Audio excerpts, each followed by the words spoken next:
ეს წუთია ჩხრეკა დასრულდა ადამიანის უფლებათა ცენტრის დირექტორის სახლში. ტელეფონი ალე კოცქიტიშვილსაც ჩამოართვეს და წაიღეს. ცენტრი მისი ხელმძღვანელობით რეჟიმის მიერ რეპრესირებულ მოქალაქეებს სამართლებრივად ეხმარება. ორგანიზაცია თბილისის ადამიანის უფლებათა სახლის ნაწილია, რომელსაც ანგარიში მარტში დაუყადაღეს. კიტიშვილის შემთხვევაშიც ადგილზე პოლიციის განსაკუთრებული მობილიზება იყო. ნანო ჩაკვეტაძე მუშაობს დიდ დიღომში უფლებადამცველის სახლთან, რომელიც პირდაპირ ეთერში გვერდება.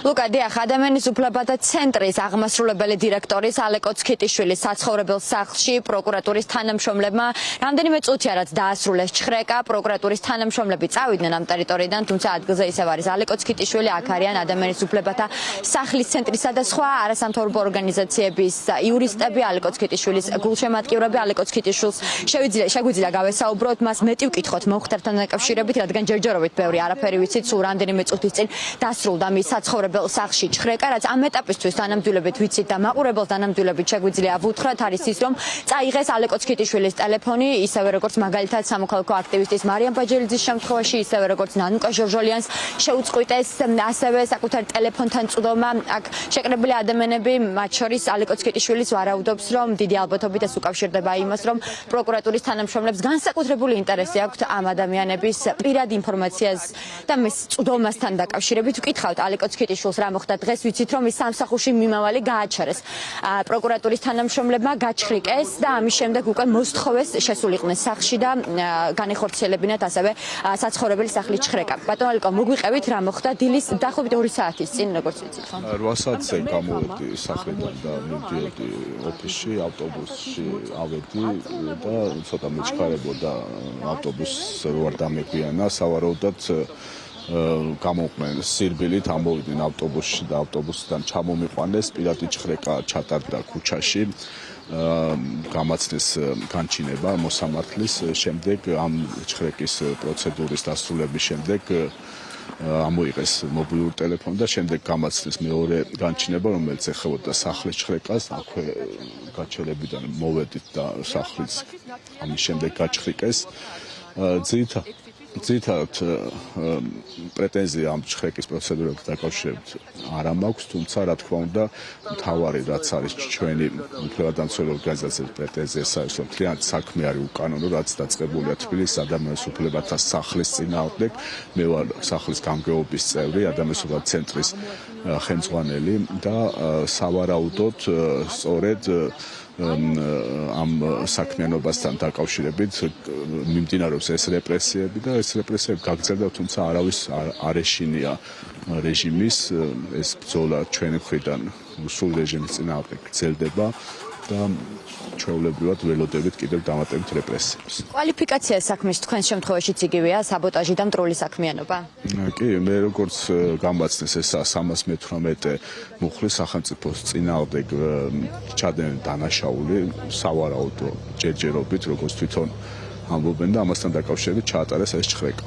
კი ბატონო, დიდი მადლობა. აქ არის ნესტან ლონდარიძეც, ალე კოცქიტიშვილის ადვოკატი, მუხთან დაკავშირებით, ბალთან დაკავშირებით მას მეც ვკითხავთ. საბოტაჟი და მტრული საქმიანობა არის ამ შემთხვევაშიც ამ საქმის კვალიფიკაცია, როგორც მაგალითად სამოქალაქო აქტივისტის მარიამ ბაჯელიძის შემთხვევაში, ნანუკა ჟორჟოლიანის შემთხვევაში, რომლებსაც ასევე დღეს გაუჩხრიკეს სახლები. გითხარით ამ კვალიფიკაციის შესახებ უფრო მეტი და განჩინებაზეც ვიცით, რომ საქალაქო სასამართლოდან მივიდა განჩინება პროკურატურაში და შემდეგ ამის საფუძველზე უკვე პროკურატურის თანამშრომლები აქ მოვიდნენ. მოკლედ აგვიხსენით გასაგებად სამართლებრივად რა მოხდა. საქმე იმაშია, რომ რეალურად ეს არის ის საქმე, რომელიც ფონდების წინააღმდეგ არის აღძრული და რეალურად ყადაღაადევს მათ ანგარიშებს. სწორედ ეს საქმე არის.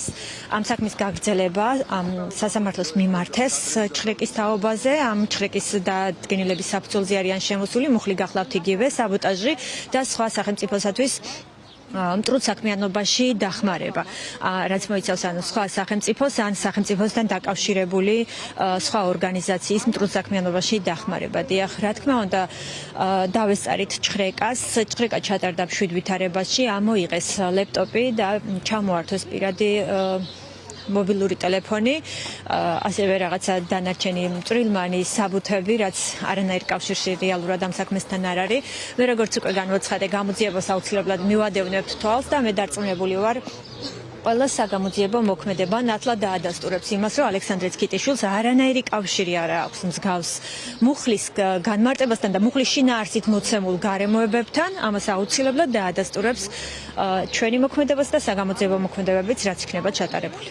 დიდი მადლობა, გიორგი ბურჯანაძეა, იურისტი.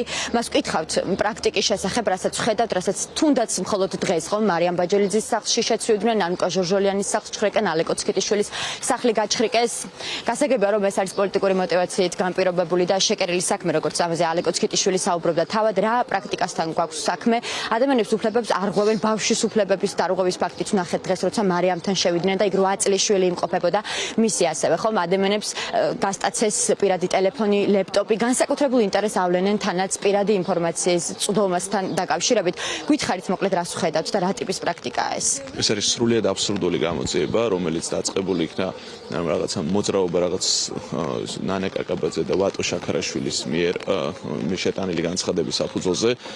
თვითონ ეს მასკარადი და თეატრალური გამოძიება, ჯერ წარმოიდგინეთ სახელმწიფო უსაფრთხოებას თურმე რაღაც საფრთხე ქონდა და ამაზე ინფორმაცია სუსტ არ ქონდა და ქონდათ მათ, რაც დასაწყისშივე აბსურდია ეს ყველაფერი რაც არის და დღეს რასაც უყურებთ ჩვენ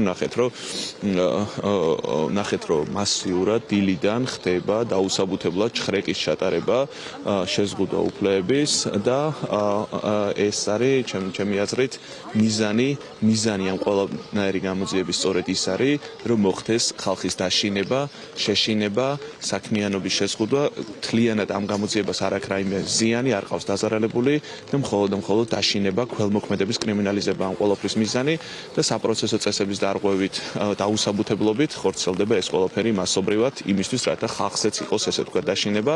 მე ვფიქრობ ჩვენი სოლიდარობით, ჩვენი შემართებით და იმის გაცხადებით, რომ ამის არ შეგვეშინდება, აუცილებლად ესე თქვა გავიმარჯვებთ და ამ შიშს უნდა მოვერიოთ აუცილებლად.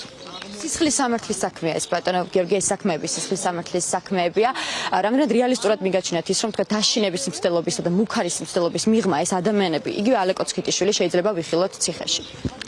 მე ალეკოსნაირი წესიერი ადამიანი ალბათ ძალიან ცოტა მინახავს ცხოვრებაში. თეორიულად არათუ რამე სისხლის სამართლებრივ არანაირი დარღვევა ამ ადამიანის მხრიდან თეორიულად ვერ წარმომიდგენია, ასე რომ ბუნებრივია გამორიცხავ იმის თეორიულ შესაძლებლობას, თორე რა თქმა უნდა ივანიშვილის რეჟიმი რომელიც ყველანაირ კანონიერებას გაცდა და იმ ქვეყანაში სადაც სასამართლო არ გვაქვს, რა თქმა უნდა თეორიულად ყველაფერი ალბათ რაღაცა შესაძლებელი შეიძლება იყოს, მაგრამ ალეკოსნაირ ადამიანთან მიმართებით ეს ბუნებრივად გამორიცხული მგონია, მისი ორგანიზაცია უციკლო საქმიანობით გამოირჩეოდა ყოველთვის და რა თქმა უნდა ეს არ შეიძლება მოხდეს. ამას თუ სამართალთან რაიმე სიახლოვე უნდა კონდეს პროცესს, ბუნებრივია გამორიცხულია ესეთი რამ რომ მოხდეს, მაგრამ ხიზლად უნდა ვიყოთ, მაქსიმალურად უნდა გამოვიყენოთ ყველა სამართლებრივი, ყველა საჯარო ბერკეტი, თქვენი როლი ძალიან დიდი მნიშვნელოვანია და მადლობა რომ აქ ხართ, მადლობა რომ თქვენი კოლეგები შესაბამის ადგილზე არიან, იმიტომ რომ უკანონობის პრევენციის თვალსაზრისით თქვენი როლი ძალიან მნიშვნელოვანია.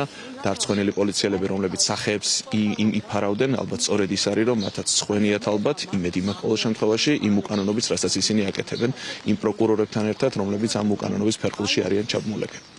დიდი მადლობა, გიორგი ბურჯანაძეს უსმენდით, იურისტ ალეკო ცქიტიშვილის სახლში დასრულებულია ჩხრეკა, დაახლოებით 9 საათის წინ უკვე აქ ჩხრეკა დაასრულეს, შესაბამისად დატოვეს პროკურატურის თანამშრომლებმა ტერიტორია, ეს ადგილი ახლა სუფთა.